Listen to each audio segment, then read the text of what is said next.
చెప్పుకున్న మాటలు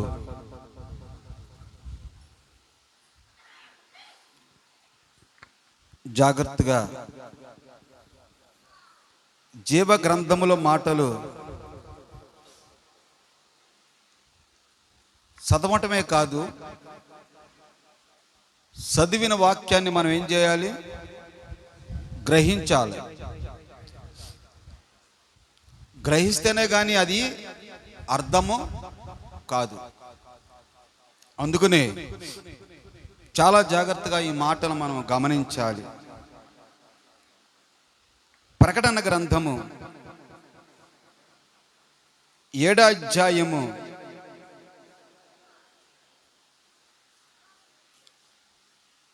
'అందరూ ఒకసారి మీ పరిశుద్ధ గ్రంథాలు ప్రకటన గ్రంథము 7వ అధ్యాయము 17వ వాక్యాన్ని ఒకసారి మనం అందరము కూడా ఏలయనగా సింహాసన సింహాసనము మధ్య నుండు గొర్రెపిల్ల వానికి కాపరి అయి జీవజలముల బుగ్గ యొద్దకు వారిని నడిపించును. దేవుడే వారి కన్నుల నుండి ప్రతి భాష విందును తుడిచివేయును. దేవునికి మహిమ కలుగునగాక. ఆమేన్. మనం ఎక్కడికి నడిపింపబడాలంట? ఎక్కడికి నడిపింపబడాలి? అక్కడ జీవజలముల బొగ్గ యొద్దకు. అందరూ ఒకసారి వినండి, గ్రహించండి. ఎక్కడికి నడిపింపబడాలి? జీవజలపు బొగ్గ యొద్దకు మనం నడిపింపబడాలి. ఆ జీవజలపు ఓట లేక ఆ బొగ్గలు, ఆ జీవజలపు ఓట ఎవరయ్యా అంటే మన ప్రభువైన యేసుక్రీస్తు.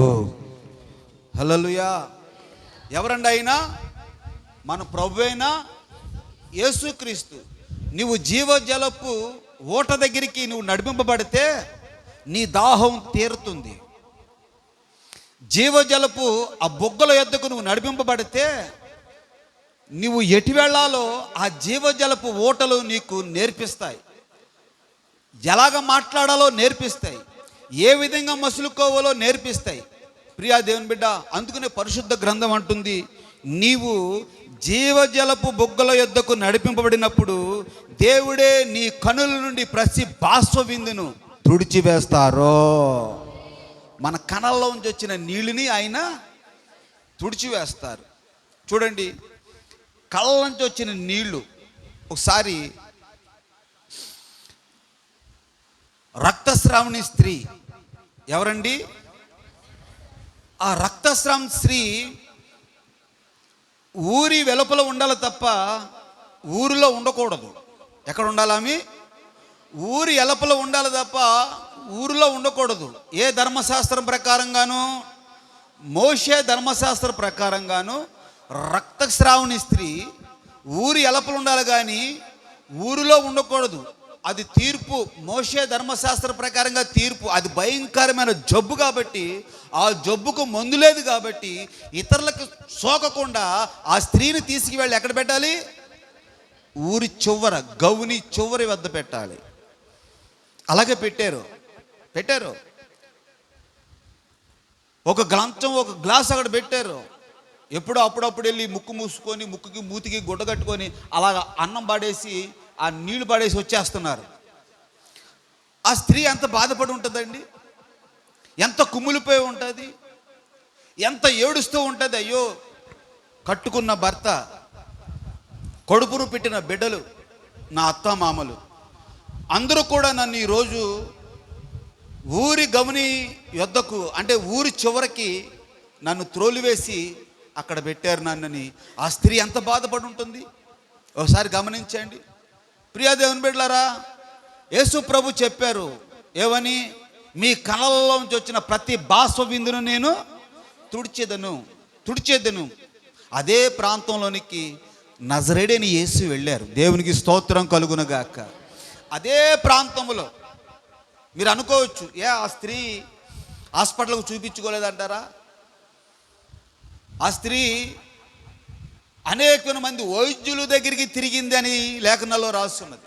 అనేక మంది దగ్గరికి తిరిగింది, వైద్యుల దగ్గరికి తిరిగింది, ఉన్న ఆ డబ్బంతా కూడా అవజేసిందని లేఖనాల్లో రాస్తుంది. అంత అయిపోయింది. అంతకు ముందు యేసుక్రీస్తు ఆవిడ దగ్గర డబ్బున్నప్పుడు ఎప్పుడండి?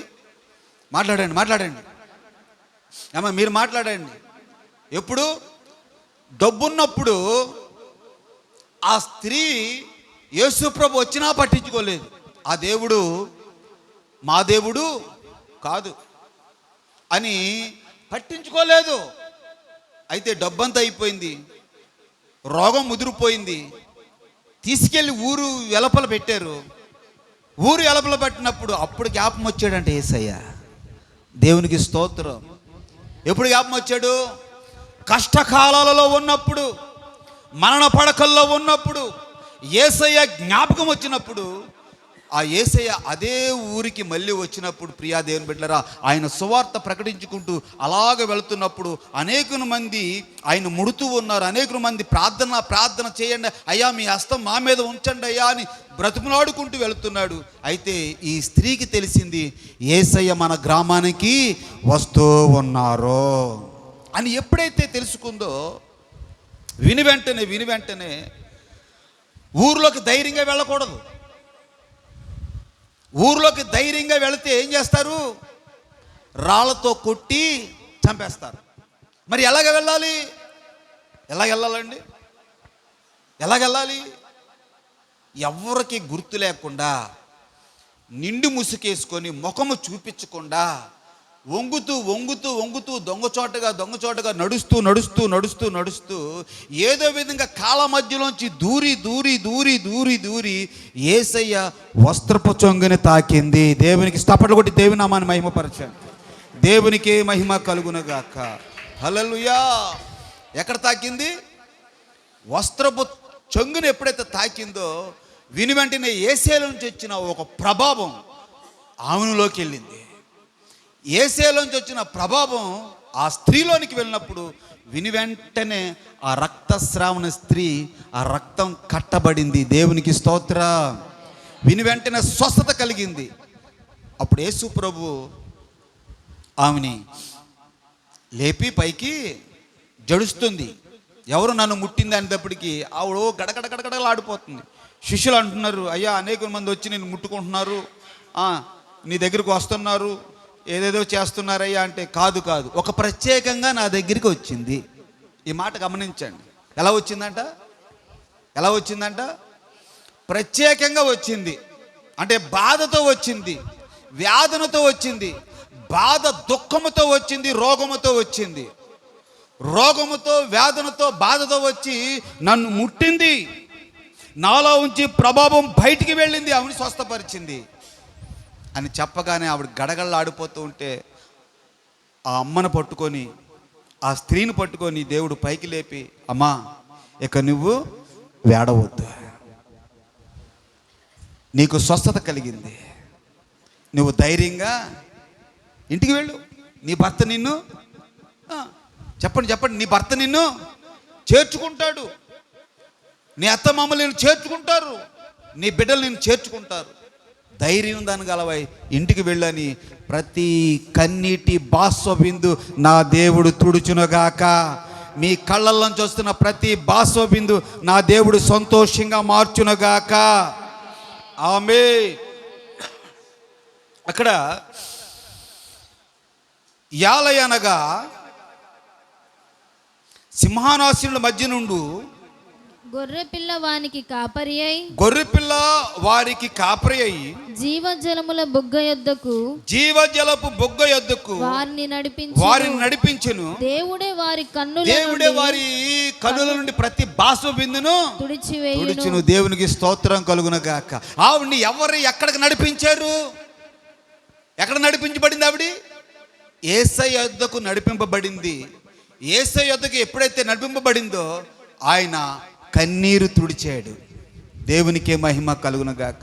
ఈ రోజుని నువ్వు వేదనతోను బాధతోను దుఃఖముతో దేవుని సన్నిధికి వస్తే ఆయన అంటున్నాడు, నీ కళ్ళ నుంచి వచ్చిన కన్నీరు నేను తుడుస్తాను. మనం ఆరాధన చేస్తున్నప్పుడు, ఆరాధన చేస్తామే లేచి నిలబడి ఆరాధన చేస్తున్నప్పుడు కొంతమంది కన్నీరు విడుస్తూ ఉంటారు, ఏడుస్తూ ఉంటారు, ఆత్మలోనే ఏడుస్తారు. అయ్యా నా పరిస్థితి అయ్యా నా పరిస్థితి అయ్యా అని ఆత్మపూరులై ఎప్పుడైతే కన్నీరు విడుస్తారో ఆయన నీ పక్కనే నిలబడి నీ కన్నీరు తుడిచిన దేవుడో. చెవుగల వారు వినును గాక, వారి జీవితంలో దేవుడు కార్యములు జరిగించును గాక. హల్లెలూయా. అయితే మనం ఎక్కడికి నడిపింపబడాలి ఇప్పుడు చెప్పండి? జీవజలపు బొగ్గ యొద్దకు మనం నడిపింపబడాలి. ఇర్మియా గ్రంథము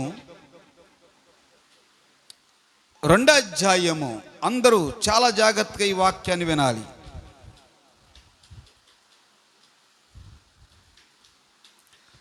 13వ వాక్యాన్ని, ఇర్మియా గ్రంథము 2వ అధ్యాయము 13వ వాక్యం. నా జనులు 2 నేరములు చేసి ఉన్నారు. ఎన్ని నేరాలంట? 2 నేరములు. నా జనులు 2 నేరాలు చేసి ఉన్నారు.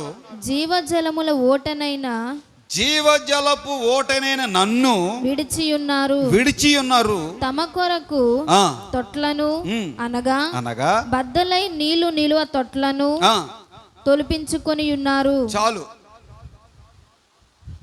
ఏం తొలిపించుకుని ఉన్నారు? బద్దలైపోయిన తొట్లను వారు తొలిపించుకున్నారు, అంటే తయారు చేసుకున్నారు.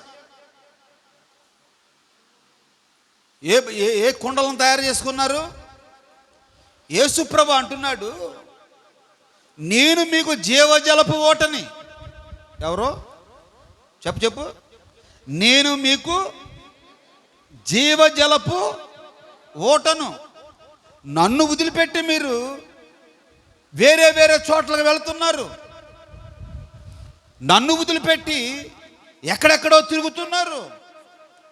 ప్రియా దేవుని బిడ్డ, యేసుక్రీస్తు మనతో ఈరోజు మాట్లాడుతూ ఉన్నారు. అక్కడ వాక్య భాగములో నా జనులు 2 నేరాలు చేసి ఉన్నారు. ఏ నేరాలు? 2 నేరాలు. అప్పుడు ఆయన 2 నేరాలు అని చెప్పాడు. మనం ఎన్ని నేరాలు చేస్తున్నామో దేవునికే ఎరుక. ఎవరికి ఎరుక? దేవునికే ఎరుక. అందుకనే ఆయన అంటున్నాడు, ఇదిగో నా జనులు 2 నేరములు చేసి ఉన్నారు. జీవజలపు ఓటనైన నన్ను విడిచి వేరే చోటకి వెళుతున్నారు. వేరేట్ల మీద ఆధారపడుతున్నారు. వీట్ల మీద ఈట్ల మీద ఆధారపడుతున్నారు. బద్దలైపోయినా ఏమైపోయినా కొండల, బద్దలైపోయిన తొట్ల. ఏనండి, మాట ఏనండి. బద్దలైపోయిన కొండల, బద్దలైపోయిన తొట్ల. ప్రియా దేవుని బిడ్డలారా, ఈరోజు దేవుని మీద మనం ఆధారపడి మనం ముందుకు నడిపింపబడితే దేవుడే ప్రతి ఒక్కరిని కూడా ఆయురారోగ్యాలు ఇచ్చి ముందుకు నడిపించును గాక. హల్లెలూయా, హల్లెలూయా. నా జనులు 2 నేరములు చేసి ఉన్నారు. జీవజలపు ఓటనైన నన్ను విడిచి వేరే తొట్లను తొలిపించుకొని ఉన్నారు. ఈరోజు మనం వేరే ప్రయత్నాలు ఏమైనా చేస్తున్నామా అంటే, కొంతమంది ఏం చేస్తారంటే దేవుని మీద ఆనుకొని ప్రయత్నాలు చేస్తూ ఉంటారు. కొంతమంది దేవుని మీద ఆనుకోకుండా ప్రయత్నాలు చేస్తూ ఉంటారు. కొన్ని ప్రయత్నాలు ఏమైపోతాయంటే సఫలం అవ్వవు. ఏమైపోతాయి? విఫలమైపోతాయి. నా జనులు 2 నేరాలు చేసి ఉన్నారు. జీవజలపు ఓటనైనా నన్ను విడిచి వేరే ప్రయత్నాలు చేస్తూ ఉన్నారు. ప్రియా దేవుని బిడ్డలారా, నువ్వు ఆరాధించే దైవము, నువ్వు ఆరాధించే దేవుడు, నా దేవుడు నా పట్ల కార్యములు జరిగిస్తారనే విశ్వాసంతో నువ్వు ఉండి దేవుని మీద ఆనుకొని నువ్వే పనైనా ప్రారంభించు. నా దేవుడు నీ పని సఫలపరుచునుగాక. హల్లెలూయా. నా దేవుడు నీ పని సఫలపరుస్తాడు. ఎందుకంటే నువ్వు దేవుడి మీద ఆనుకున్నావు, మనుషుల మీద ఆనుకోలేదు. దేవుడి మీద నువ్వు ఎప్పుడైతే ఆనుకుంటావో దేవుడు నీ పట్ల కార్యాలు చేస్తాడు. దేవుని ఎదుట మనం నేరాలు ఏమి కూడా చెయ్యకూడదు. అందుకనే ప్రభు కల్లారా చెప్తున్నాడు, నా జనులు 2 నేరములు చేసి ఉన్నారు. మరి ఏ విషయంలో మనం నేరాలు చేస్తున్నామో దేవునికి, ఏ విషయంలో దేవునికి బాధ కలిగిస్తున్నామో, ఏ విషయంలో దేవుని ఎదుట ఎలా నడుచుకుంటున్నామో, యథార్థంగాను నీతిగాను న్యాయముగాను దేవుని ఎదుట నువ్వు నడుచుకుంటే దేవుడు అంటున్నాడు, జీవజలపు ఓటనైన నేను మిమ్మ ప్రతి బాష్ప విందును, మీ కళ్ళలోంచి వచ్చే ప్రతి బాష్ప విందును నేను తుడిచి వేస్తాను. దేవునికి స్తోత్రం కలుగునగాక. హల్లెలూయా, హల్లెలూయా. అదే ప్రకటన గ్రంథంలో, ప్రకటన గ్రంథము 21వ అధ్యాయము 6వ వాక్యాన్ని కూడా పరిశుద్ధ గ్రంథములో ఒక్కసారి మనం చూద్దాం. ప్రకటన గ్రంథము 21వ అధ్యాయము 6వ వాక్యాన్ని ఒకసారి చదవండి. మరియు ఆయన నాతో ఇట్లా నేను సమాప్తమైనది చూడండి. మరియు ఆయన నాతో ఇట్లానును సమాప్తమైనది నేనే అల్ఫాయు ఒమేగాయు, నేనే అల్ఫయు ఒమేగాయు అనగా ఆదియు అంతమునై ఉన్నవాడును దప్పికొను వారికి జీవజలముల బుగ్గలోని జీవజలపు బుగ్గలోని జలములను నేను ఉచితముగా అనుగ్రహించును. జయించువాడు వీటిని స్వతంత్రించుకొనును.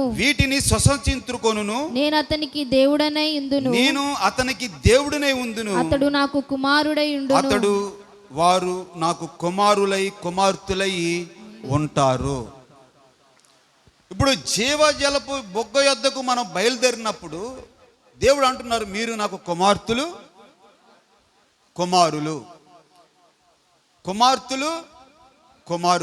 ఇప్పుడు మీరు దేవుని కుమారులు, మీరు దేవుని కుమార్తెలు. ఎక్కడికి వెళ్ళినప్పుడు ఆయన అంటున్నాడు, నేను మొదటి వాడును, కడపటి వాడును, నేను జీవించేవాడును, నేను అల్ఫయు మేఘమునై ఉన్నాను కాబట్టి మొదటి వాడిని నేనే, కడపటి వాడిని నేనే. నేను ఎవరినై అంటే అక్కడ రాసి ఉంది, జీవజలపు ఓటను ఉచితంగా ఇస్తానంటున్నాడు ఆయన. జీవజలపు ఓటను నేను, దప్పుకున్న వారులారా నా యొద్దకు రండి, డబ్బులు లేని వారులారా నా యొద్దకు రండి, మీకు నేను జీవజలపు ఓటను ఇస్తాను, మీకు రక్షణనిస్తాను. ఆ జీవజలపు ఓట మిమ్మల్ని ఎక్కడికి నడిపిస్తుందంటే పరలోక రాజ్యానికి నడిపిస్తుంది. దేవునికి స్తోత్రం కలుగును గాక. ఆయన మొదటివాడును, కడపటివాడును, జీవిస్తున్నవాడును, మృతుడినైతిని కానీ మళ్ళీ సజీవుడినై తిరిగి లేచి ఉన్నాను. జీవజలపు ఓట యొద్దకు రండి. మళ్ళీ చదివే వాక్యం, మరియు ఆయన నాతో ఇట్లా నేను సమాప్తమైనవి నేనే అల్ఫాయు ఒమేగాయు, అనగా ఆదియు అంతమునై ఉన్నవాడును దప్పికొను వారికి జీవజలముల బొగ్గలోని జలములను నేను ఉచితముగా అనుగ్రహిస్తాను. జయించువాడు వీటిని సంపాదించుకొనును. నేను అతనికి దేవుడనై ఉందును. అతడు నాకు కుమారులై ఉందురు. ఏం చేయాలంట? జయించాలి. అమ్మ నా యొక్క చూడండి, ఏం చేయాలి? దేన్ని జయించాలి?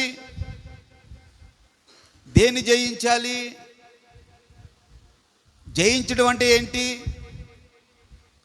జయించిన వారికే ఫస్ట్ ప్రైజ్, జయించిన వారికే జీవజలపు బొగ్గలోనిది ఓట.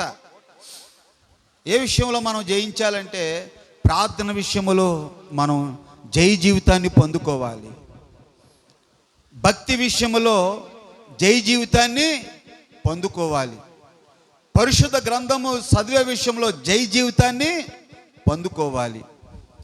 అంతేగాని పాపానికి ఏమవ్వాలి? పాపానికి దూరంగా ఉండాలి.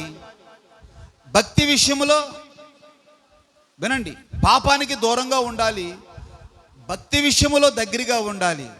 ఎప్పుడైతే ఈ గుణగణాలు, ఈ కాలుష్యాలన్నీ నీలో ఉంటే దేవుడు అంటున్నాడు, జయించిన వాడు నాకు కుమారుడు, జయించిన వారు నాకు కుమార్తెలై ఉంటారు.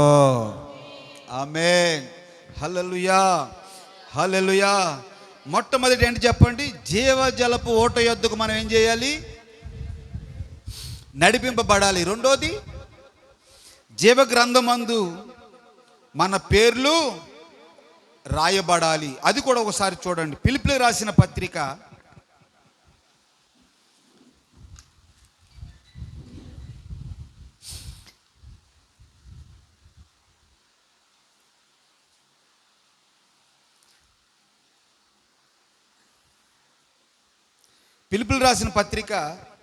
4వ అధ్యాయము 3వ వాక్యాన్ని చూడండి ఒకసారి మీ పరిశుద్ధ గ్రంథాల్లో. ఫిలిప్పీయులకు రాసిన పత్రిక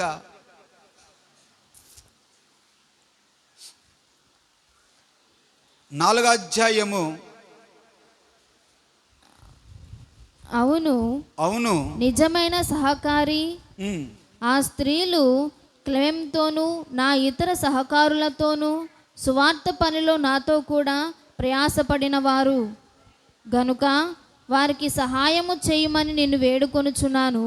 ఆ సహకారుల పేర్లు జీవ గ్రంథమందు వ్రాయబడి ఉన్నవి. దేవునికి స్తోత్రం. హల్లెలూయా. ఇక్కడ స్త్రీల గురించి రాయబడింది. ఎవరి గురించి? స్త్రీల గురించి రాయబడింది. ఆ సహకారి పేరులు, ఏ సహకారి పేర్లు? ఆ సహకారి పేరులు ఎక్కడ రాయబడ్డాయి? మాట్లాడండి అమ్మా. ఎక్కడ రాయబడ్డాయి? ఎక్కడుంది జీవగ్రంథం? దేవుని దగ్గర ఉంది జీవగ్రంథం. ఆ సహకారుల పేర్లు అని రాశాడు అక్కడ. ఇది అపోస్తులైన పౌలు గారు ఫిలిప్పీ సంఘానికి చెప్తూ ఉన్నారు. ఏమని? అవును నిజమైన సహకారి. అవును నిజమైన. ఎవరి నిజమైన సహకారి? వారి పేర్లు ఎక్కడ రాయబడ్డాయి? ఓసారి యేసు ప్రభు కొంతమంది శిష్యుల్ని సువార్తకు పంపించారు. యేసు ప్రభు కొంతమంది శిష్యుల్ని సువార్తకు పంపించారు.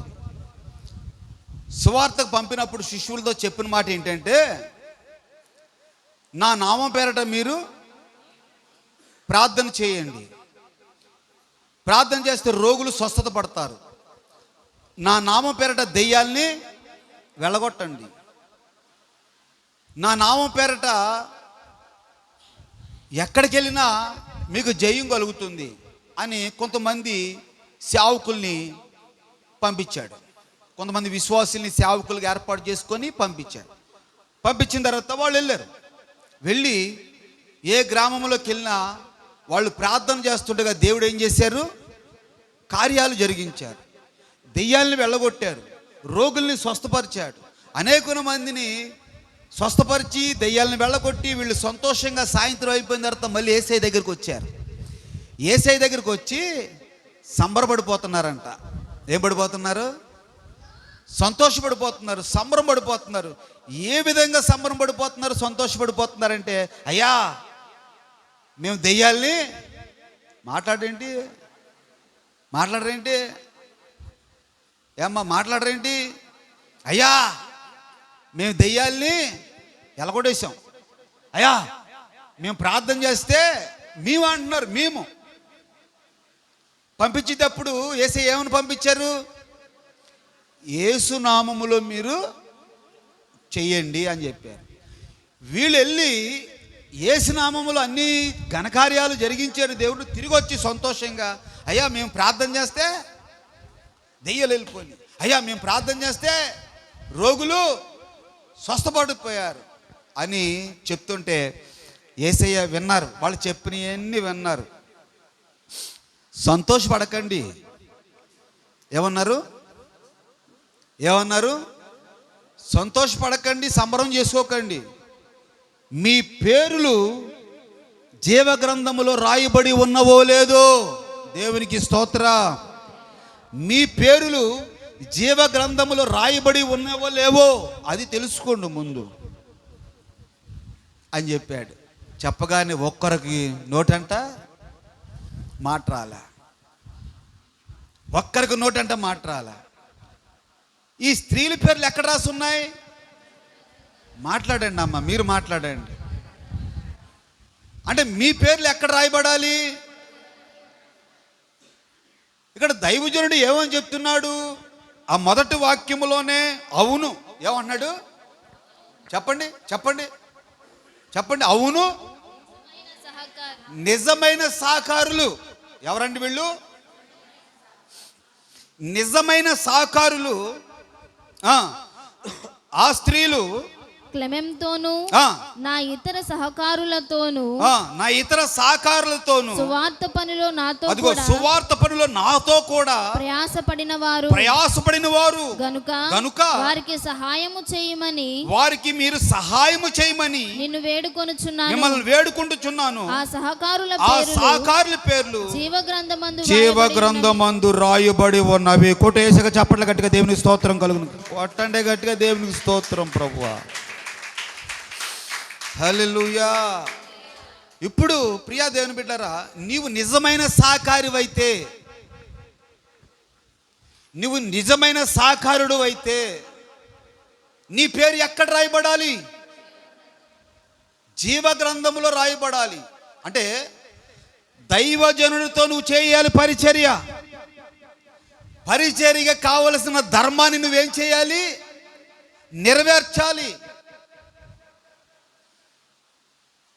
నెరవేర్చాలి. సావాసములో సంఘములో నువ్వు ప్రయాసపడాలి. అది నిజమైన సహకారి. ఇప్పుడు మీకు అర్థమైందా? ఏమంటే అర్థమైందండి? పేదనికి వస్తున్నాను కదండి, వెళ్తున్నాను కదండి, సరిపోదు. స్కూల్కి వస్తున్నాను కదండి, హాజరు వేయించుకుంటున్నాను కదండి, వస్తున్నాను కదండి, వెళ్తాను కదండి అంటే సరిపోద్దా? మాట్లాడరేంటండి? ఎన్ని ఎగ్జామ్స్లు రాయాలి?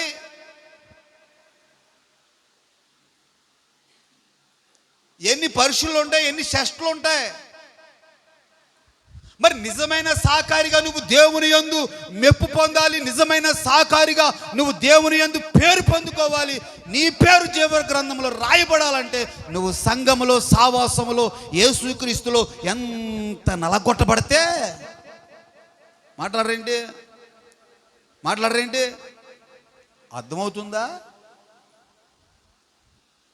ఎంత నలగొట్టబడితే అంత మేలు నీకు, అంత మేలు. నలగొట్టబడే కొలది సువర్ణంగా మార్చబడతావు. యేసులో నలగొట్టబడబడింది నువ్వు సువర్ణంగా మార్చబడతావు. లేదంటే మార్చబడలేవు. ప్రియా దేవుని బిడ్డ, యేసుక్రీస్తు తన శిష్యులతోనే చెప్తున్నారు, మీరు సంబరం పడిపోకండి. అయ్యా ఏదో చర్చికి వెళ్తున్నానని సంబరం పడొద్దు. అసలు జీవగ్రంథమందు నీ పేరు రాసిందా లేదో చూసుకో. జీవగ్రంథమందు నీ పేరు రాయబడాలంటే అక్కడ దైవజనుడు చెప్తున్న మాట, వీరు నిజమైన, చెప్పండి అమ్మా, చెప్పమ్మా, వీళ్ళు నిజమైన సహకారి. మరి అట్టి సహకారులు పేర్లు ఎక్కడ రాయబడుతున్నాయి? ఎంత ధన్యత అండి, ఎంత ధన్యత. నిజమైన సహకారి, నిజమైన సహకారుడు. సేవలో, సంఘములో సేవకులతో పాటు ప్రయాసపడిన వారు ఎవరంటే నిజమైన సహకారి.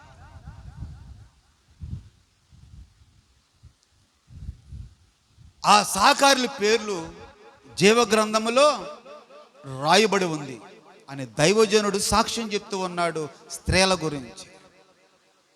ఈరోజు ప్రియా దేవుని బిడ్డ, ఒక్కసారి వాక్యం ఆలోచించండి. నా పేరు జీవ గ్రంథంలో రాయబడి ఉందా, రాయబడి లేదా? జీవ గ్రంథంలో నీ పేరు రాయబడకపోతే నువ్వు పరలోక రాజ్యానంలోనికి చేరడానికి అర్హులవు కాదు. అర్హులు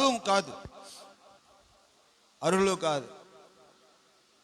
ఒక తల్లి మొన్న ముసలామి మన చర్చికి రారాళ్ళు, మన చర్చికి రారు. ఉపవాస ప్రార్థనలు జరుగుతున్నాయని తెలుసుకొని నా దగ్గరికి వచ్చి 2000 కానుక ఇచ్చింది. అమ్మా, మీరు మా చర్చికి రారు కదా, మరి ఎందుకు నువ్వు మాకు కానుక ఇస్తున్నావు అంటే ఆవిడంది, అయ్యా నేను వేరే సంఘానికి వెళ్ళినా ఈ 2000 మీ సేవలో ఖర్చు పెట్టండి అయ్యా, నాకున్నంతలో నేను ఇస్తున్నాను, మీ సేవలో ఖర్చు పెట్టండి. అప్పుడు నాకు అనిపించింది, మన సంఘానికి రాదు, 2000 కానుకిచ్చి ముసలామె వెళ్ళింది. ఆమె నేను అనుకున్నాను, అవును ఈవిడెవరు? నిజమైన సహకరించాలి. నువ్వు చేయడానికి నీకు కుదరదు. కొంతమంది మందిరానికి వచ్చి చేయడానికి, మాట్లాడండి, మందిరానికి వచ్చి చేయడానికి కుదరదు. చేసేవారికి నువ్వేం చేయాలి? సహకరించాలి. అది నిజమైన సహకారి.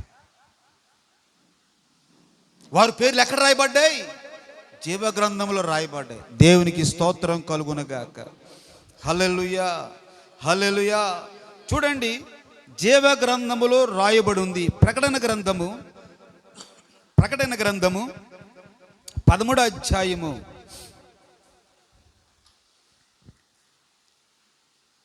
8వ వాక్యం కూడా ఒకసారి చూడండి.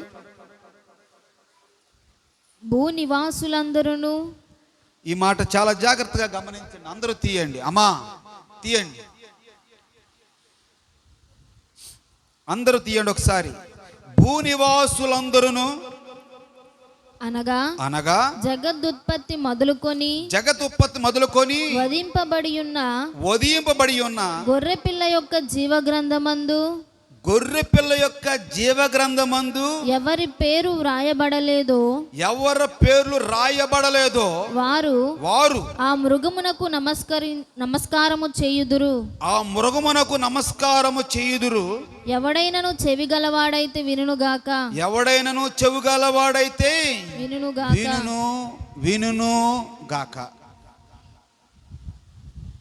నా ఇంకా చూడండి, చెప్తాను.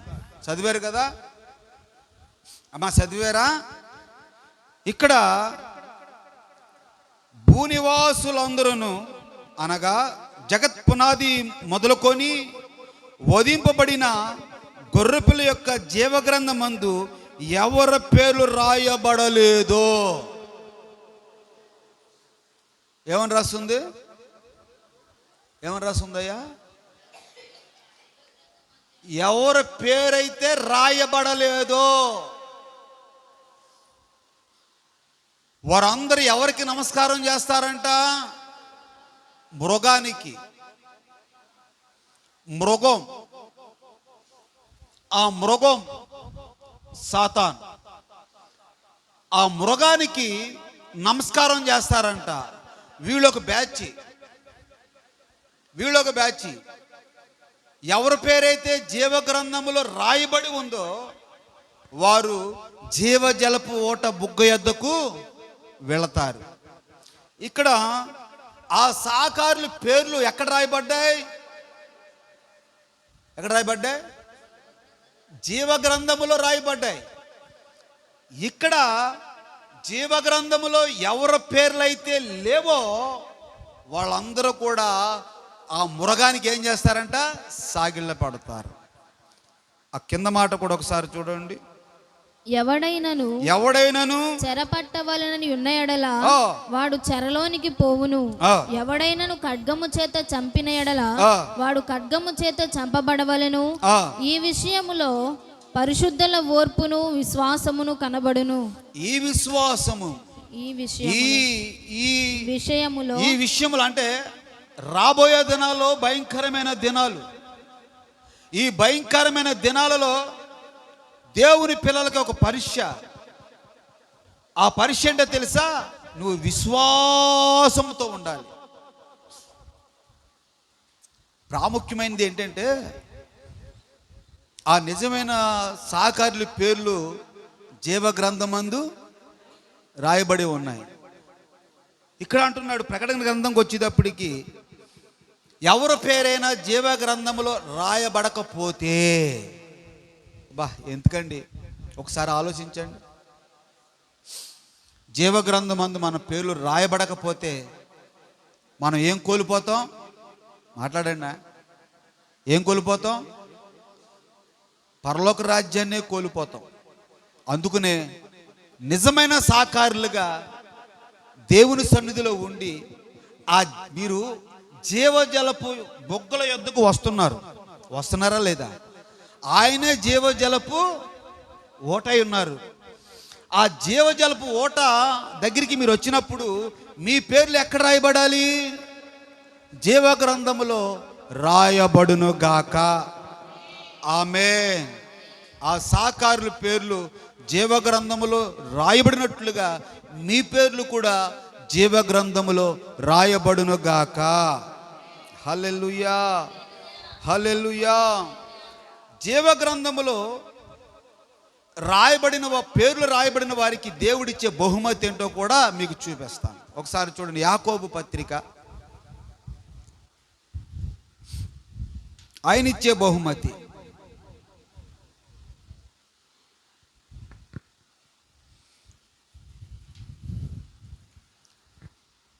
ఒకటో అధ్యాయము 12వ వాక్యం. శోధన సహించువాడు ధన్యుడు. అమ్మా వినండి, జీవగ్రంథములో పేర్లు రాయబడిన వారికి చెప్తున్న మాటలు. శోధన సహించేవాడు ధన్యుడు. అతడు శోధనకు నిలిచిన వాడై ప్రభు తన్ను ప్రేమించు వారికి వాగ్దానము చేసిన జీవ కిరీటము పొందును. వాగ్దానము చేసినట్లుగా జీవ కిరీటము పొందును. దేవునికి స్తోత్రం. హల్లెలూయా. ఏ కిరీటం? జీవ కిరీటం. ఎవరికి జీవ కిరీటం? ఏమండి? జీవగ్రంథమందు ఎవరి పేర్లైతే రాయబడి ఉన్నవో వారికి జీవ కిరీటం. ఆ జీవ కిరీటాన్ని ధరింపచేసిన వాళ్ళు ఎవరు? జయించిన వానికి, జయశీలుడైన యేసయ్య జయించిన వారికి ఆ జీవ కిరీటాన్ని ధరింప చేస్తూ ఉన్నారు. హల్లెలూయా.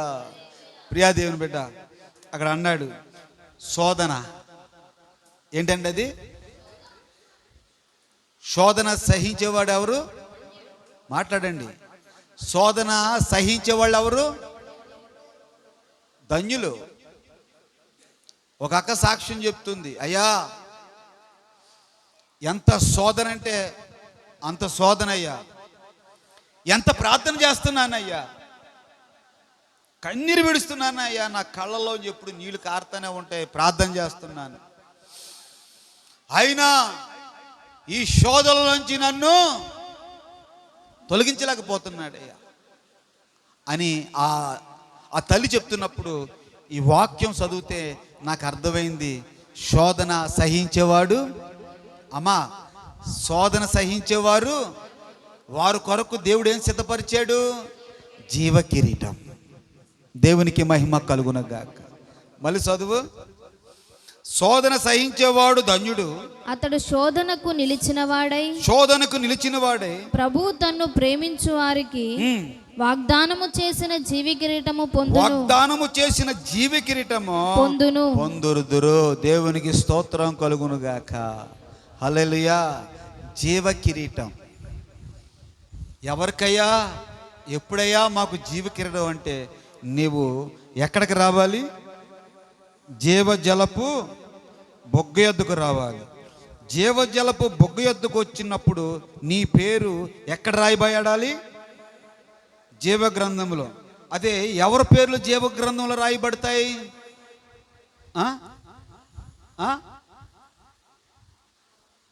ఎవరి పేర్లు జీవ గ్రంథంలో రాయబడితే? వినపడతలేదండి, ఎవరో ఒకరు గట్టిగా చెప్పండి. శోధన కాదు, నిజమైన సాకారుల పేర్లు జీవ గ్రంథంలో రాయబడతాయి. జీవ గ్రంథంలో రాయబడినప్పుడు నీవు అనేకుని హింసల పాలైపోతావు, ఇబ్బందుల పాలవుతావు. రాబోయే దినాల్లో ఇంకా ఇబ్బందుల పాలవుతావు, ఇంకా ఇబ్బందుల పాలవుతావు. ఓ శోధన శోధన శోధన. ఆ శోధన నువ్వు ఎప్పుడైతే సహిస్తావో, ఆ శోధనకి ఎదురెళ్ళి దేవునిని ఆరాధిస్తావో, అప్పుడు అంటున్నాడు, ఇదిగో నేను వాగ్దానం చేశాను కదా, ఆ వాగ్దానం చేసిన ప్రకారంగా నీకు నేను జీవ కిరీటాన్ని ధరింపచేస్తూ ఉన్నాను. హల్లెలూయా. ఆ జీవ కిరీటానికి హక్కుదారులవుదురుగాక. ప్రకటన గ్రంథము 2:10.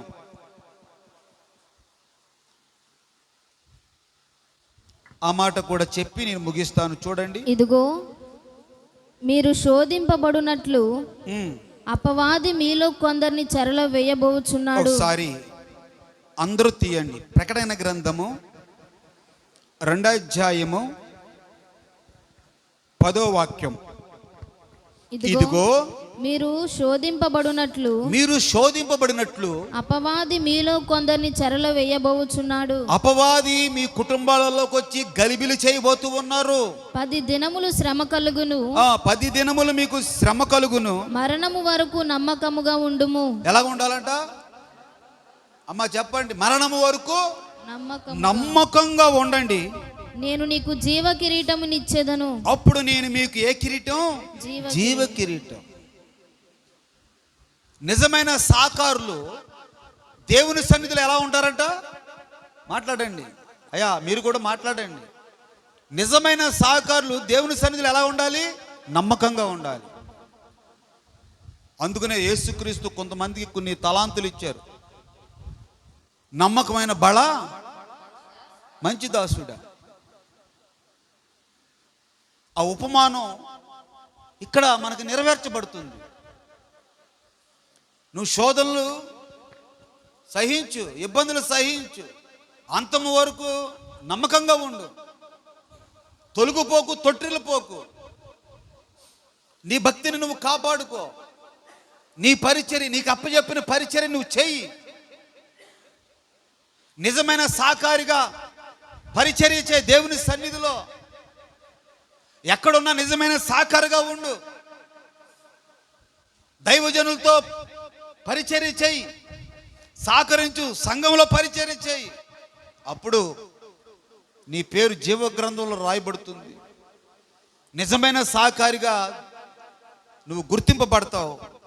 ఇక్కడికి వచ్చేటప్పటికి అంటున్నాడు, ఇదిగో మీరు శోధింపబడినట్లు అపవాది మీలో కొందరిని చెరలో వేయబోతున్నాడు. 10 దినములు శ్రమ కలుగును. 10 దినములు మీకు శ్రమ కలుగును. మరణము వరకు మీరు నమ్మకముగా ఉండండి. మీకు నేను జీవ కిరీటాన్ని అనుగ్రహిస్తాను. దేవునికే మహిమ కలుగునగాక. హల్లెలూయా, హల్లెలూయా. జీవ కిరీటం అది మామూలు విషయం కాదు. నిజమైన సహకారులకి ఆ జీవ కిరీటాన్ని దేవుడు మీకు ధరింప చేయునుగాక. 3 మాటలు చెప్పాను. ఏంటంటే అయ్యి ఒకసారి చెప్పండి. 3 మాటలు చెప్పాను. ఏంటంటే చెప్పండి. జీవజలపు బుగ్గ యొద్దకు నడిపింపబడాలి. రెండోది, జీవగ్రంథమందు మీ పేర్లు రాయబడాలి. మూడోది, జీవి కిరీటాన్ని మీరు పొందుకోవాలి. మరి దేవుడు ఈ వాక్యము ప్రకారంగా మిమ్మల్ని నడిపించునుగాక. ఆమేన్, ఆమేన్, ఆమేన్. హల్లెలూయా, హల్లెలూయా. చూడండి ప్రియా దేవుని బిడ్డలారా, అందరూ ఒకసారి లేచి నిలబడదాం.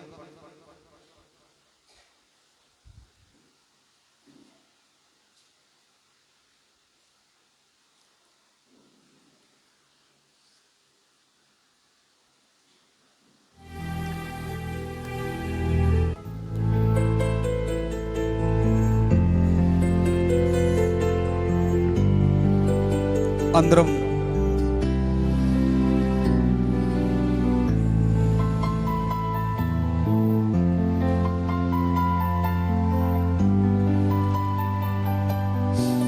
లేచి నిలబడిన మనము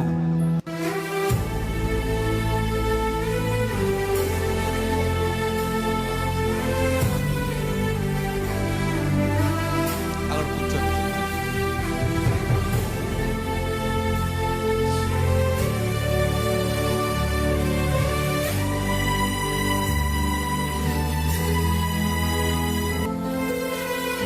జీవ జలముల బొగ్గ యొద్దకు నడిపింపబడినట్లు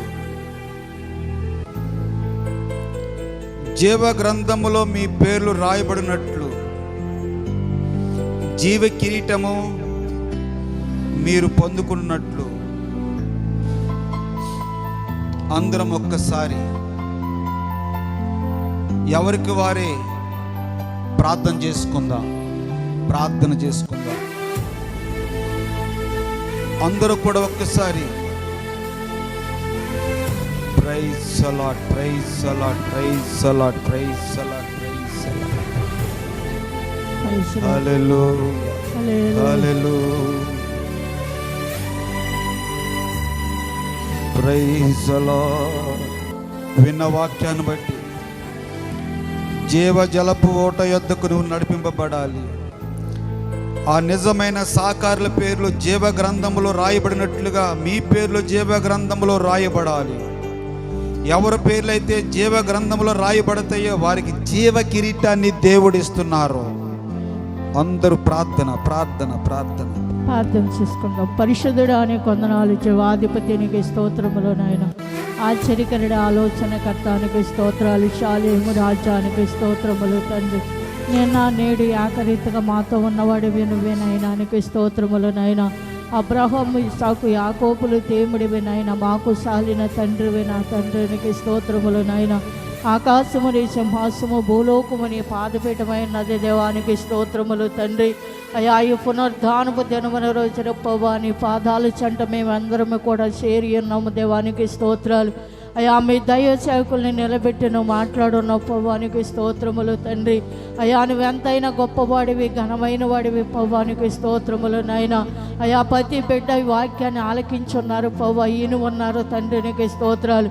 అయా నాయనా, అయా నీటి వారికి నా తండ్రి ముగ్గవారికి ఎవరైతే వెళ్తున్నారో వాళ్ళు ఆశీర్వదించబడతారని నువ్వు మాట్లాడున్నావు ప్రభానికి స్తోత్రములు తండ్రి.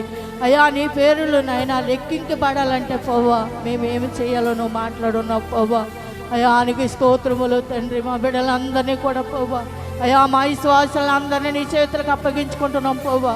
వాళ్ళు దేని వల్ల ఏమి కోల్పోతున్నారో తెలియదు ప్రభా. అయ్యా రాయబడాలి ప్రభా, నీకు కొందనాలు అయ్యా. అయ్యా ప్రతి ఒక్కరిని మీరు జ్ఞాపం చేసుకోండి తండ్రి, నీకు స్తోత్రం.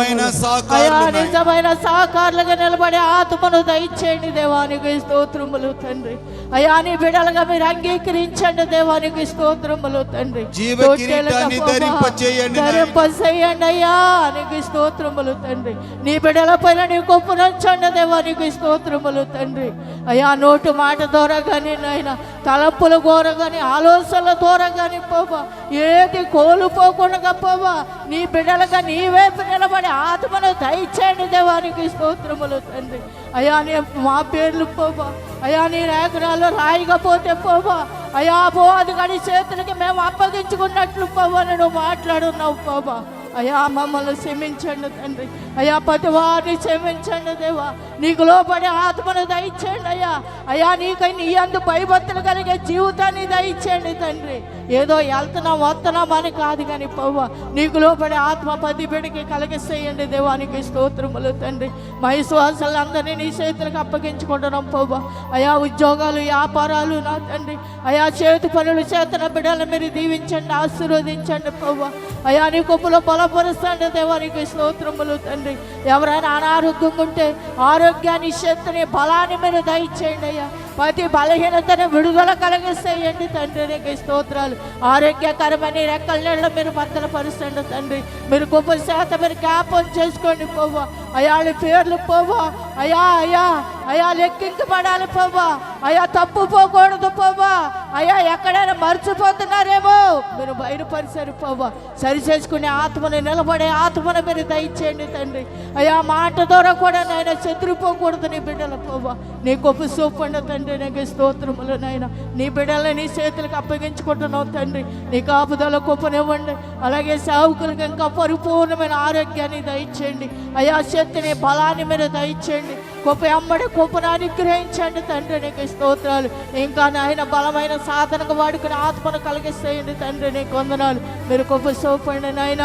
మా విశ్వాసుల కుటుంబాల్ని, మమ్మల్ని, మా సేవకుల్ని నీ చేతులకు అప్పగించుకుంటూ యేసు పరిశుద్ధ నామమున పట్టు అడుగు వేడుకొని ప్రార్థిస్తున్నాము తండ్రి. ఆమేన్. ఆమేన్. ఆమేన్. మన తండ్రి అయిన దేవుని ప్రేమ, ప్రభు అయిన యేసుక్రీస్తు కృప, పరిశుద్ధాత్ముని సన్నిధి సావాసం సకల కోటి పరిశుద్ధులకును కూడి వచ్చిన మీకును మీ కుటుంబాలకును ఆయన కృప సదాకాలము తోడే ఉండి నడిపించును గాక. ఆమేన్. హల్లెలూయా. ఒకసారి కూర్చుందాం, అందరం కూర్చుందాం.